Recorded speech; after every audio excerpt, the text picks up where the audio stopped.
Hello, my name is Travis Baylitz. The time is 3:05, July 26, 2014 on a Saturday. And I am schizophrenic.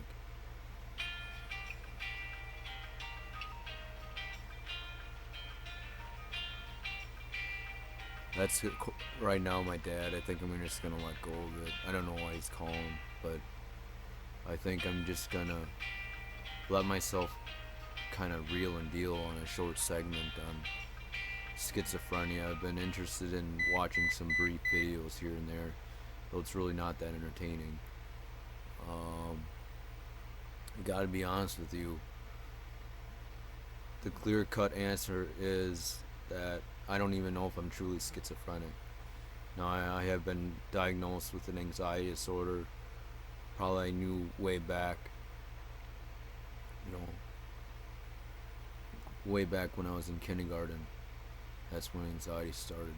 So I always knew it didn't get established till 2010, I believe, when I was at the Rochester clinic down at Mayo. I want to keep this really short and sweet because I really should answer this, by the way. Let me just answer this quick and see what's going on, because nope, don't want to answer it. I'll do it when the video's over. So anyway, my name is Travis Baylitz and I have schizophrenia, and I don't truly believe it. I have been diagnosed with anxiety disorder, psychosis, NOS, schizoaffective bipolar disorder, bipolar disorder 2, which has been rampant for a very long time, and currently schizophrenia. Currently, I think I would consider it schizoaffective bipolar disorder, but my current psychiatrist believes it's just could be bipolar disorder, could also be schizophrenia. And there's various other types that she mentioned that I don't really remember. I just know that I have schizophrenia, and that's about all I can remember. So that's kind of where I'm seated at right now. I'm just gonna ram through this as best as I can, or run through this as best as I can. Basically, poverty and mental illness doesn't tie too well, and though people probably understand who I am and was as a person, apparently I feel like things have changed dramatically. And so far I'm focused on like my sleep, because it used to be I really didn't care about my mental illness, and then all of a sudden, you know, you start caring about poverty, and all of a sudden things just drop. I started off shitting in a litter box. When it comes to trying to eat, you kind of, I'll go get the can, but I had this knife, and like I was trying to get myself to eat, because I lost really 20 pounds just off of starvation from poverty like feelings. But I'll show you the can.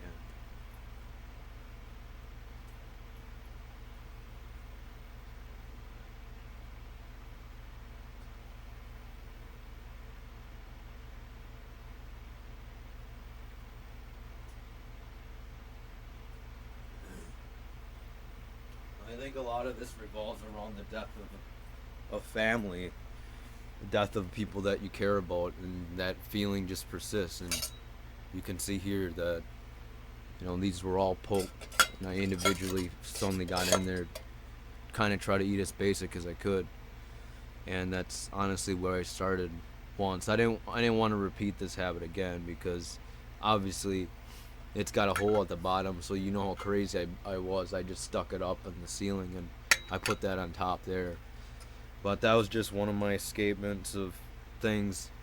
I collect these things, memorabilias, and I put them in a bathroom along with where the kitty litter goes right now, which I no longer use. But it used to be my brother has to hold my hand to get me there.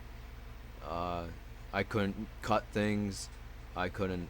I could barely stab things. Um, it was pretty. It was pretty difficult, to be honest with you. So, long story short, I think that's not schizophrenia. That's just induced. It's just almost induced mental illness or whatever the heck you want to call it that causes strange behavior. Because obviously, when you're in a three-story house, it almost feels like you're in the world. And when you're in the world, you got like no other place to go but to have a piss bucket. You know, I something similar to this.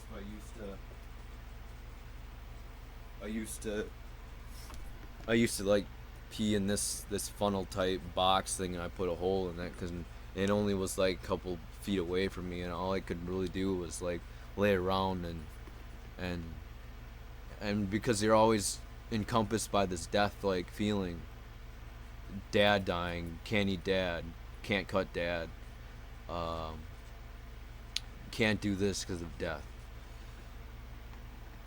There's a lot more collection. If I was more comfortable on camera, I'd probably be showing a lot more of the stuff. But it used to be really, really bad. I would sleep half the time, lay around half the time, and doze off half-ass, just trying to be in this kind of this stutter, because this blank stutter, this you get this ice feeling, you know, like some some winterized feeling where you just kind of hibernate, and that's all you do. And when you try to get up and do things, that hibernation is like you're a bear, but the problem is you're not a bear because you're in survival mode, and all you can think about is fear, and that's the greatest thing that will hold you back. So um, so I just that was the one thing that my mom really disagreed with me, was me shitting in a piss bucket. I mean, shitting in a kitty litter and using a piss bucket. She did not like that. She really didn't like that. She said you're supposed to use the bathroom, but it's different. Your perception is different, you know. There are times where I felt like the only safe zone really is on the couch, and that's all it was at one period of time. It used to be that bad. And the reason why I feel like I'm talking about this now is because I feel like I'm finally ready to discuss about it. And there used to be a friend of mine who recently mentioned to me, well, you know, let's get nude together, you know, all this other stuff. But you lose that, and you lose that. You can't, you know. You're struggling now to just take showers using a cloth or some cloths you buy, and wipe yourself down with, versus when someone can tell you take a shower, you can try to force it, but you're only doing it for them. You're not doing it for yourself. You're not doing it because of your comfort zone. So things sort of get heavy on it, and it projects this way. So poverty in general, especially when you're schizophrenia and on social security, and for the longest time you're just ignorant of everything. You could just get your own way, as you could call it. See, I'm using my auto mic that I used to spit some flows and shit, but not doing that no longer. Kyle's still sticking with music, but reality's been hitting me pretty hard. Most people generally, if they're in starvation mode, they wouldn't be doing this. They'd either stay in disability, not fight it. And I'm not soci. I'm supposed to be working on my sleep, because sometimes I'm sleeping 13 hours and other times I'm sleeping like a little under 7, and it varies from anywhere from 10:30 at night all the way up to 1:30 at night. And I just sleep in because I just find no purpose other than to feel like that's what I have to do, other than have that distraction. So if you're scared of family, of them dying, and if you're scared of them suddenly, you know, something's happening to them, of course you want to lay down. It's like you're hiding, you know. It's like you're in such fear that why would does a bear live in a cave? Because a bear lives in a cave because that's where it's safe, you know. If it went out, it probably, I don't know who would attack it, but that that from my standpoint, that can really enclose you and increase your schizophrenia. I have disorganized thoughts, and that's about all I can tell you that I believe that it has some schizophrenic relationship. Shitting in a cat bucket and a kitty litter and pissing in a funnel isn't schizophrenia. It's fear of death. Fear of death is what kills you, and that attachment, you can't kill that, because if you care, then what can you do? But you also believe you have a disability, and that's all you believe. You have this certain feature that you believe. You believe the number one thing that you need to do and recognize is that there's an object, it's disabled, you cut ties with it. It's like a pair of twins, Kyle and I. You cut ties with it, and then you move on. And it's one of the hardest things that I've had to do, because my way of moving on isn't a sense of independence. It's a sense of attachment, hard and heavy. That's my form of attachment. It's kind of like a child bearing on a parent, but the problem is, that parent, it's like a parasite. Parasite is different from codependent, or it's different from the other factors of life. I can't remember them right now, but there's objects that live codependent. One lives in there's mutualism, which is they live mutable. Parasitism, which is what I am, and that's the only way I feel I can survive. And there is symbiote. I don't know, mutualism, parasitism, and some other one that I can't think of right now. So I think that's the problem I'm having. The poverty feelings is like only unmutable when I'm by myself, and strictly speaking to a crowd of myself isn't really the best factor at it, but it has to be done. And why do people rather just sit down and just get up and just do something? Well, because I hold hard, heavy thoughts to all of this, and I know I'm schizophrenic. I know I have bipolar disorder too. I know I've been on disability since 2009, and for Social Security disability insurance and supplemental income, as well as Humana Care, which is helping me for drugs and stuff. I now know that, and all this ignorance, money, death, that lack of ignorance was actually what allowed me to thrive. But I can't thrive like that no more, because that's not realistic. So mentally speaking, things gone a strange path for me, and I find it really, really, really, really, really challenging.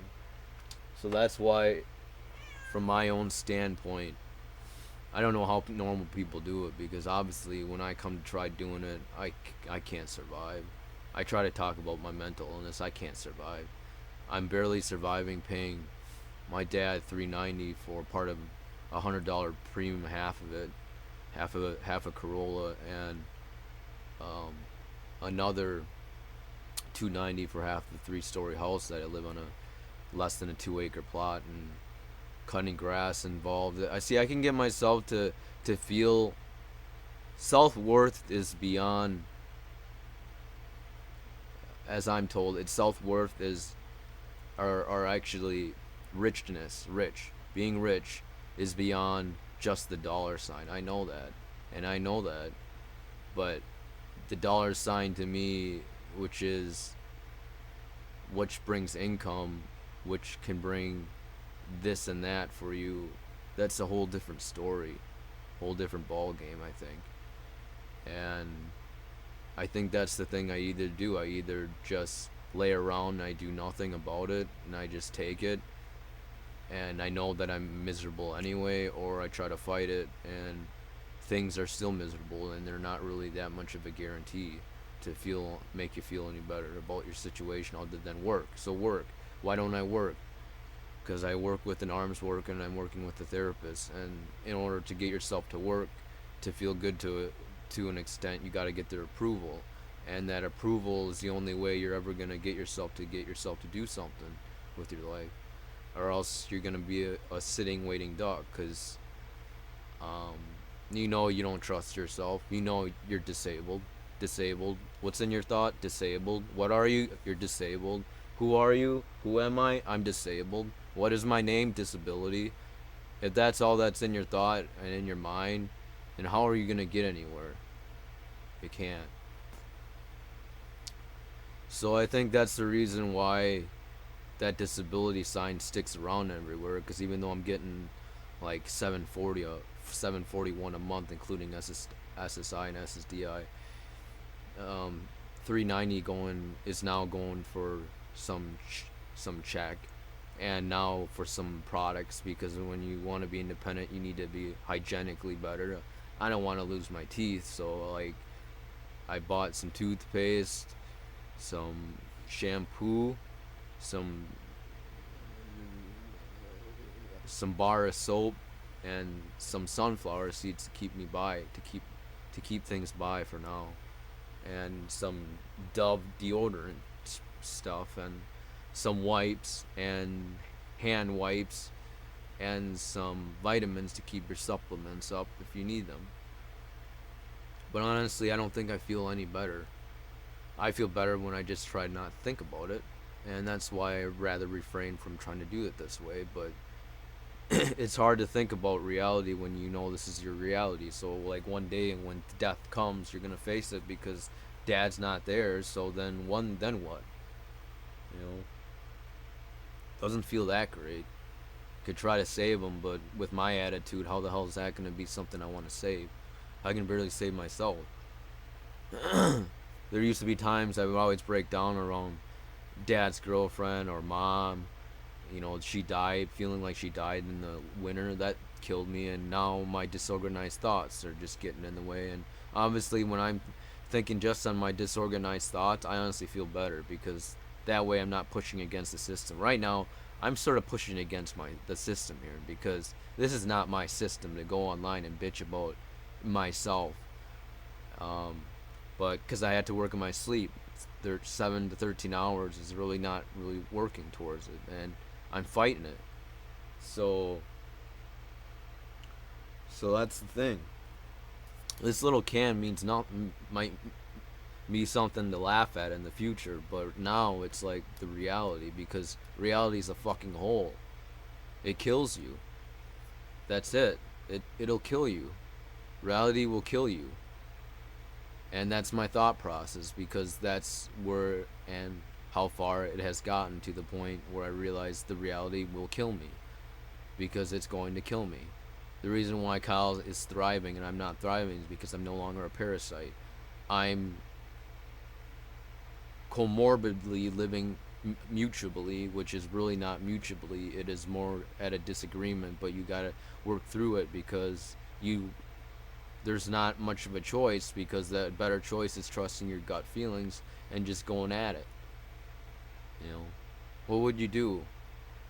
You have money that's $10,000 that's set with your father, that you could probably ask back to have back, or it's a little over under 10,000, probably like 8, maybe between $7,000 or $10,000 on disability. That was money that I own, or that that is rightfully mine, but my dad has it. So you could try to work around the system that is already given here, and he lives a fairly luxurious life, and this and that, or you push through it, which is going to be not much better system. So you do know work is going to be it in the end, because when that money's there, it's not going to always be there, and in the end you're going to have to fight through it. So like, I don't see how it's going to be any different, because you're fighting with the system that you used to be mutable on, and now you weren't mutable at all. You were a parasite, and that's actually how you lived. You still continue to live. So maybe this video is less on my schizophrenia. It's just basically based on my thought processes right now. So I got this wonderful little set of stuff that I have saved in room, because I'm trying to preserve it as well, because I also believe, even though I think bad and wrong of whatever the house has to offer, it's much cheaper than apartments. And when it comes to um, a case manager or something like that who could probably get you in a system, the system's not going to be any better, because if you're living in a system where they give you, if your people are prescribing you your meds and you also are living there in their whatever rentals, you don't, nothing's saved at all, nothing. So you have to wait for a ticket um, with a case manager, if like a ticket for like welfare or or or a voucher, you can have at it, a voucher to get out and move on. But what better statement moving out will that get me? It's like you're living in a tent anyway, because the stuff that you grew up on isn't your stuff. It's not what made the family. Dad calling me. It's not that, and it's not gonna be that in the end. So the question is um, I don't know. What am I bitching on here for? I guess the bitching is that he's gonna die. I guess the bitching is that he has some money left over, $250,000 in assets he's leaving over, but he's dying. He ain't gonna be here. So wouldn't you think the presence is gonna be something that's of mutual agreement? No, because then you got Jesus. I've been into Jesus lately because I guess that's the only thing that you can thrive on is hope in God and that belief system. Because in the way I talk, it sounds really muttered. I won't lie. The way I'm talking, it sounds really muttered because it's coming from my ass, which is basically I don't give a shit. I probably still live a fucked life. You know, I don't know how to describe it. I really don't know how to describe it. Other than that, when it comes to reality, this is my reality here. Sure, you can eat with Dad. Sure, you can eat with Kyle. But this is my reality. I'm gonna be picking shit just to feel like I can find my self-worth in eating food. And I used to gouge on a whole bunch of food. So mutualism, commensalism is where mutualism is where both parties have agreement. Commensalism is where one is thriving, the other one just doesn't really care. And parasitism is where one host is done. There's a host, and then you got the victim, and the victim's dying. And the victim of life is death. Or the victim of death is life. So that's probably enough. This is probably one long session, and that's probably good enough. I'm gonna call it good. Though I wish there was more things to talk about, but there's really not. Cause you think a job's the way out and your answer, but here you're held back because your sleep cycle's still not good either. So you had 5 jobs in 2013, and 3 of them you quit because sleep got in the way, and you end up in the ditch on one of them, and then you said screw it. So like, you know, most people don't bitch about their days. I do, in my head. Well, actually I don't. I don't think I bitch at all. It just goes this way. So I'm trying to fight it. Trying to just deal with the cat right now. David's cat right there. I guess it likes to stay close. And Dad and stuff. So reality sets in. It's not that great, but you're still living, and you got, you know, I hate to say it. It sounds really stupid and cheesy, but literally this simple box here, like toothbrush, in the beginning when you have bleeding gums and you need to take care of that bleeding gum, salt and some stuff and some some Picks, and some deodorant, and acne cream, and even as simple as a razor to cut your hair. That's like been challenging. I just didn't even cut my hair for the longest time. And even simple things like Carmex lips for chapstick, and spray for sore throat, and just stress, and like clear eyes if you had dirt in your eyes, and of course deodorant spray, which I didn't ever think about ever having, and maybe perfume shit, that man perfume. Most people take this for granted. I can't. It's important for me every day because I got to think about the cost and shit, and really like the essential thing. If you really want to live like this, or you're struggling with a mental illness in poverty and you got no choice, or you feel like there's a choice but the choice that you seem to always go for is that this is important. Water. You need that because I'm on lithium, 1200 milligrams, and I am on 80 milligrams of Latuda, 25 milligrams of metoprolol, which is actually due to my higher blood pressure. So I got some high blood pressure, and Klonopin, which kind of switched between Xanax. Klonopin 1 and then Xanax 0.25 milligrams. But anyway, as long as that's out of, even just your dress wear changes. Shirts that people give you, jeans you used to wear, just the attire has totally degraded when people die, because all you think about is their death and how miserable it is, and how miserable death really is. And like for the longest period of time when I was outside, all I can think about was Maya being disabled, object disabled. I didn't know how to cut it, and it went to Kyle, some reason. Kyle or Maya disabled. Disabled is like a positive term for me sometimes too. It sounds negative, but to me it's positive because it kind of, it pushes you away from reality. So reality, but that thing is like you're pushing yourself away from something that's going to hurt the hell out of you in the end. So why would you want to do that to yourself? You don't. So reality is here to me is very different. I think, naturally I had very, very long hair. And I had a hard time cutting it because I felt like I was cutting the family. Kyle, Dad, Melissa, my mom and dad.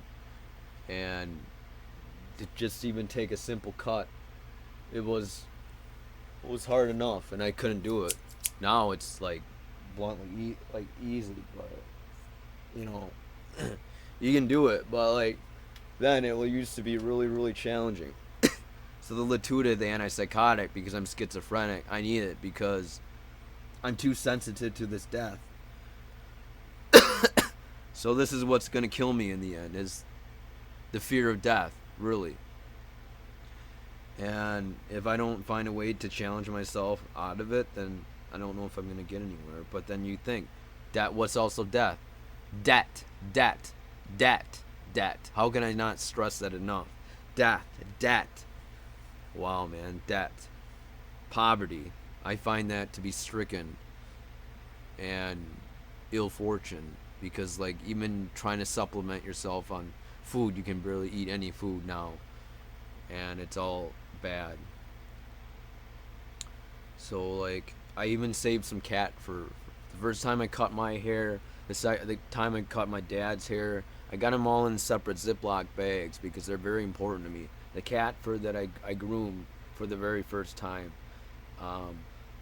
I saved some leaves to represent the high school friends that I've lost and I never once had again.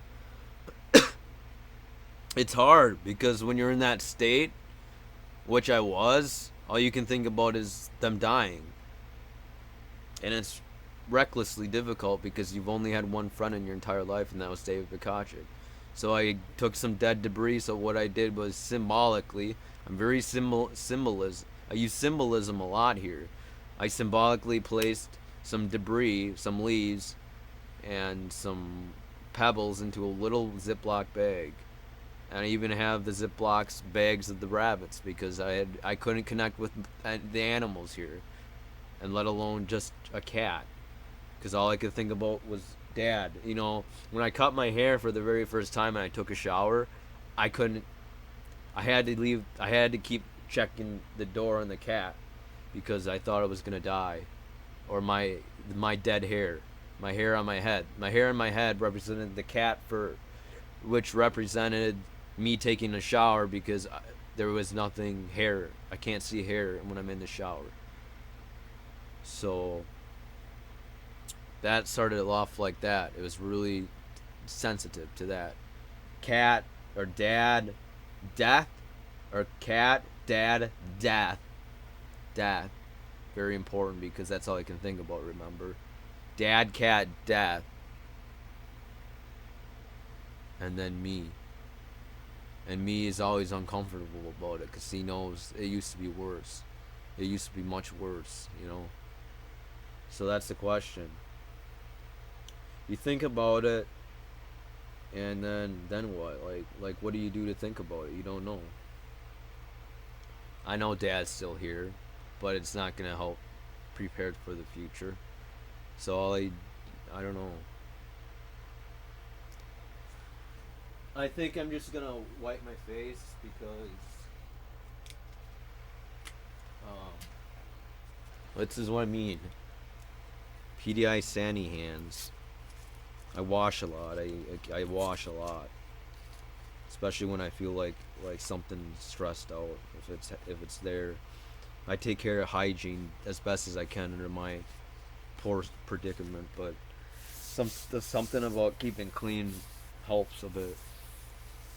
And if you can't really afford to feel that you can take a shower, then you can't, and you don't want to spend the task trying to use the sink with a wash rag and which I suddenly, like I said, I bought shampoo and soap, and I just use water and towels. I'm using towels that are from older, that are not upstairs, because they represent something bad.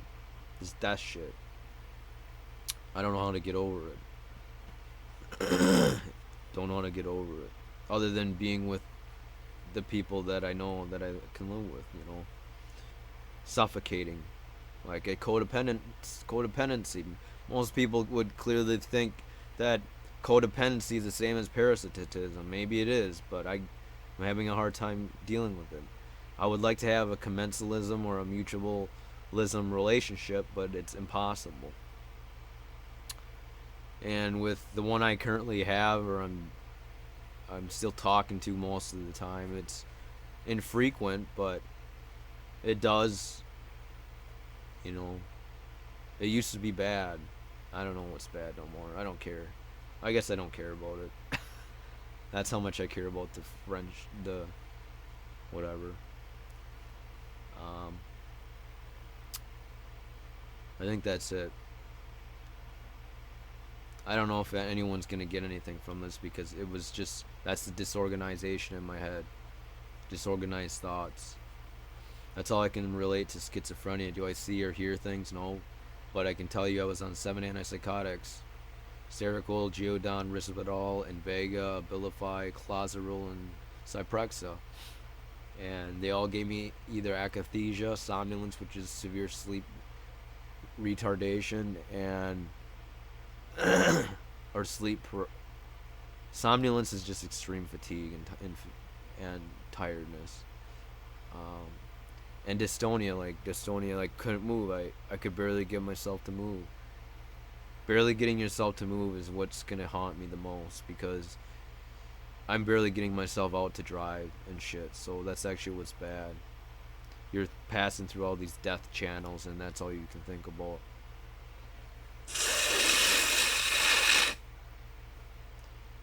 So it's nice to know that whatever the hell I'm doing, that I'm trying to do something. Even though it looks like I'm sitting here, which I really am, doing nothing. Uh, my self-worth is what I gain in my friendships and relationships. And there's far and few. Especially the one that you have with your father, and it extends from there.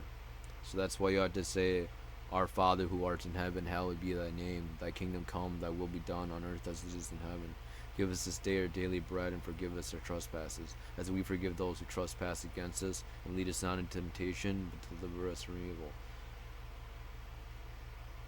From thine is the power, the glory is yours, now and forever and ever. Hail Mary, full of grace, the Lord is with thee. Blessed art thou amongst women, blessed the fruit of thy womb, Jesus. Holy Mary, Mother of God, pray for us sinners now at the end of the hour of our death. Amen. It ends up like that. A stupid prayer, because it's meditative. I guess you're supposed to use palm techniques too, to de-stress. And I'm not really stressed out. I just feel slow and steady. Breathe in for 5. Hold for 15. So breathe in 4, 5. Breathe out 1, 2, 3, 4, 5, 6, 7, 8, 9, 10, 11, 12, 13, 14, 15. And repeat that process over and over. That's what I've been told to do. And after that, it's just dealing with the facts of life. There's many facts of life that I have to go through, and a lot of that relates to the codependent relationship with my brother, and it's very codependent. I seem to sweat the small things. I seem to try to fight conflict. I can't seem to compromise. But the mental tips that I can give you for people with mental illnesses is, number 1, don't sweat the small things. These things that you think are gonna be, that appear big, are really actually just small. Because you think about it, there's other associations that could be associated with what you know and what you have.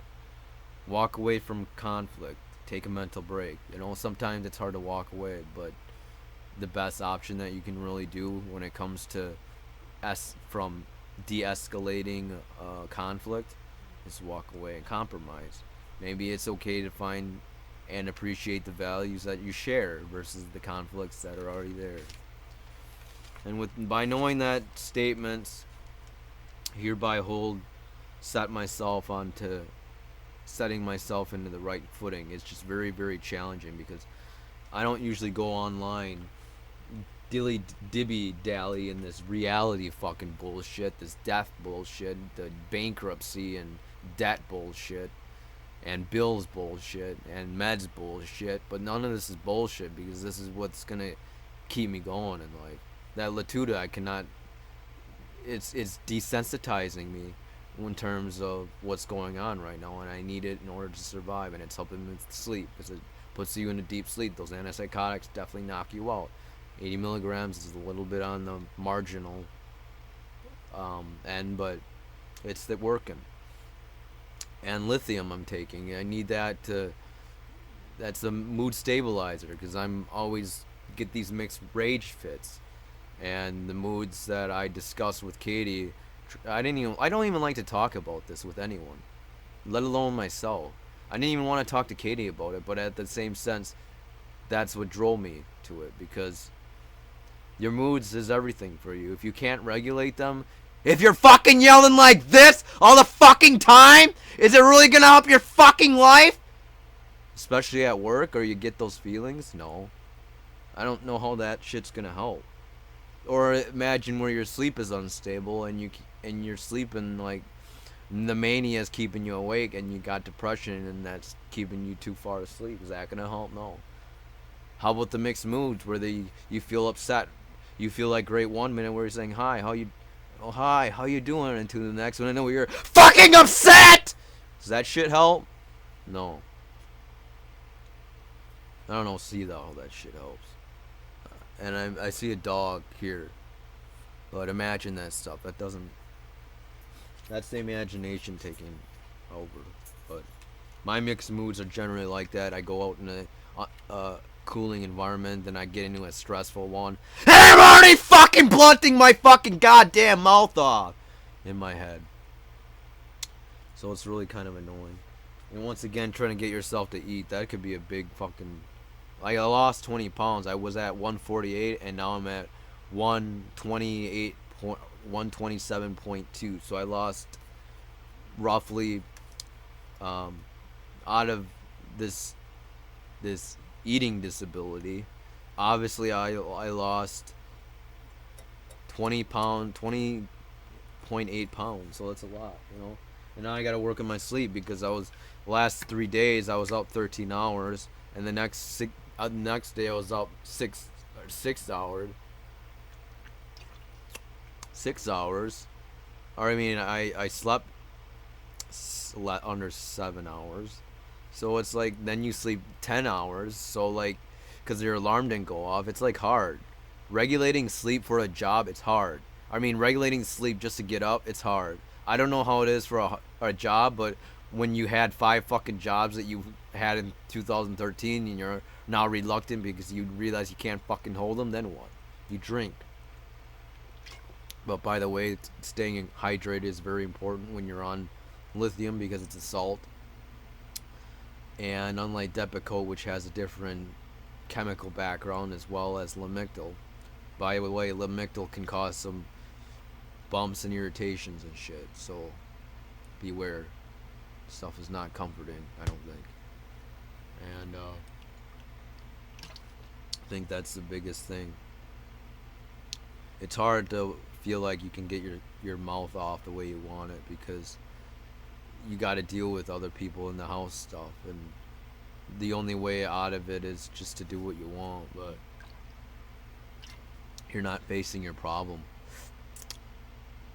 You're not, because you're only just the problem is that I'm sitting here idling while watching this fat ass cat probably wait for it, you know, to get a pulmonary embolism like Dad, where it just dies. It's what I'm waiting for, because I don't trust myself to be a nurse or a doctor because I have a disability, because that's the only high quality that I fucking know of myself, is that I'm disabled. I have schizophrenia. I have bipolar disorder. Blah, blah, blah, and all that other bullshit. It's harder though when you think, because what's more important? Food? Well, you gotta eat, man. You know, like I said, my teeth were bad for a while. Bleeding. Didn't like that bleeding, and I had to fucking salt that. And like every day it was just pain. So brushing your teeth was fucking a chore. Getting yourself to spread peanut butter for the first time again while Dad's sleeping, while you think he's dead and you think Kyle's dead, it's fucking miserable.